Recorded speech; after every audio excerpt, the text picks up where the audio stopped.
दोस्तों, इस वीडियो में हम इस डायग्राम की मदद से ब्रांच इंटरनेट CP3 और GRE हब राउटर के बीच में एक GRE टनल कॉन्फ़िगर करके देखेंगे और ये वेरीफाई करेंगे कि क्या मैं इस विंडोज़ मशीन से हब राउटर के पीछे लूपबैक इंटरफेस को क्या मैं पिंग कर सकता हूँ कि नहीं। तो एक बार इस विंडोज़ मशीन से वेरीफाई कर लेते हैं कि क्या ये अभी मैं पिंग कर पा रहा हूँ कि नहीं। .4 तो ये अभी मैं पिंग नहीं कर पा रहा। तो एक हम GRE टनल बना लेते हैं और उसके बाद ये कम्युनिकेशन दोबारा चेक करेंगे। तो पहले हम चलते हैं सिस्को राउटर पर और यहाँ पर हम एक टनल बनाते हैं, interface tunnel 1112 IP MTU 1400 tunnel source इसका WAN, टनल डेस्टिनेशन 100.84 जो कि इस राउटर का WAN IP है।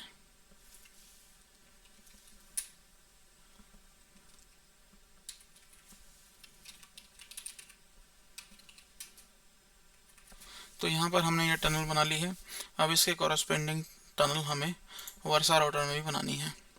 तो हम ब्रांच इंटरनेट CP3 के टेम्पलेट में जाते हैं, कॉन्फ़िगरेशन 1CP इंटरनेट ये वाला है, और इसके इंटरफेसेस में अब हम टनल के अंदर आते हैं और टनल में हम एक टनल क्रिएट करते हैं जिसको हम नाम देते हैं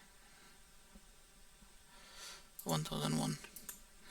इसको हम बोलते हैं GRE MTU 1400 mode IPsec, tunnel type point two point GRE tunnel. इसका सोर्स जो होगा वो इसका WAN IP होगा और डेस्टिनेशन जो होगा 100.191 हमारे इस राउटर का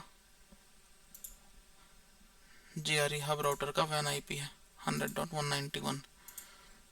ये कॉन्फ़िगर करने के बाद हमें ये राउटिंग इंस्टेंस कॉन्फ़िगर करना है कि ये सोर्स और डेस्टिनेशन किस राउटिंग इंस्टेंस में अवेलेबल है। तो वो इंटरनेट ट्रांसपोर्ट VR में है। और अब हमें यहाँ पर ओवरले के लिए IP कॉन्फ़िगर करना है। तो यहाँ पर मेरा IP मैंने एक्चुअली असाइन नहीं किया। 50 इंटरफेस टनल 1112 IP एड्रेस 11.12.13.1.0 और उस साइड में मैं 13.2 दूंगा। 13.2/24।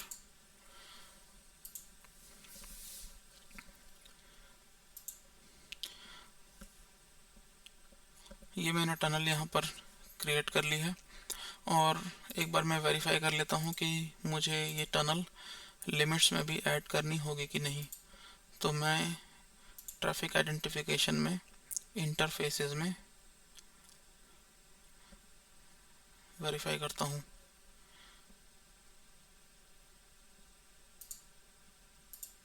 तो यहाँ पर मैंने ये टनल इंटरफेस लिमिट्स में ऐड कर दिया।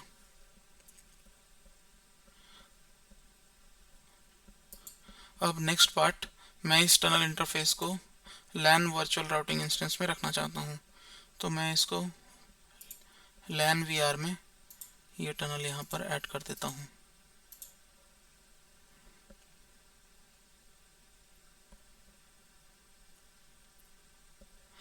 तो ये टनल हमारी अब क्रिएट हो गई है और अब हम अपना टेम्पलेट कमिट कर लेते हैं।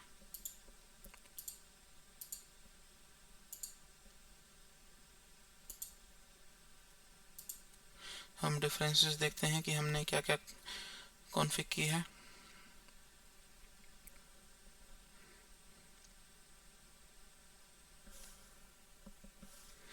तो यहाँ पर हमने ये टनल इंटरफेस क्रिएट किया है और उसको लिमिट्स में ऐड किया और उसको वीआर में ऐड किया। तो हम इसको अब कमिट कर देते हैं।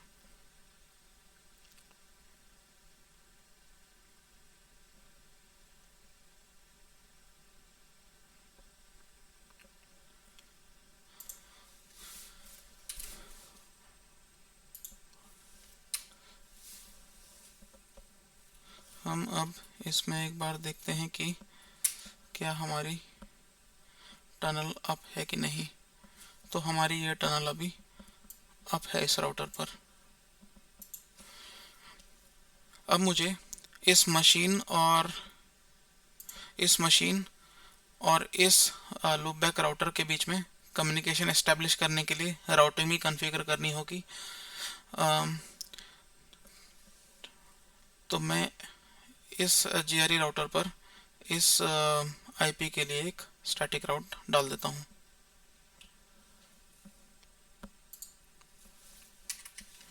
conti IP route 10.183.183.0.0 और उसका नेक्स्ट हॉप मेरा टनल इंटरफेस होगा। उसका मुझे इंटरफेस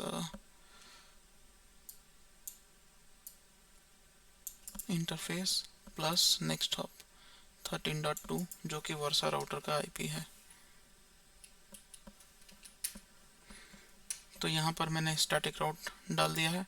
अब इसी तरह से मुझे वर्सा में भी एक स्टैटिक राउट डालना होगा। तो मैं LAN VR में स्टैटिक राउट कॉन्फ़िगर करता हूँ एक, और मैंने राउट कॉन्फ़िगर किया 4.4.4.4/32 और मैं इसको अपने टनल वर्चुअल इंटरफेस पर फॉरवर्ड कर रहा हूँ।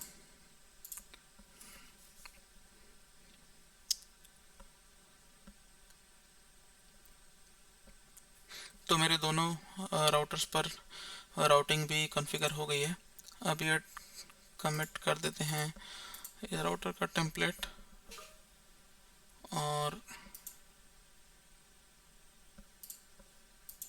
उसके बाद देखते हैं कि क्या हम, जब ये टेम्पलेट कमिट हो जाएगा, क्या हम इस मशीन से 4.4.4.4 को पिंग कर पाते हैं कि नहीं।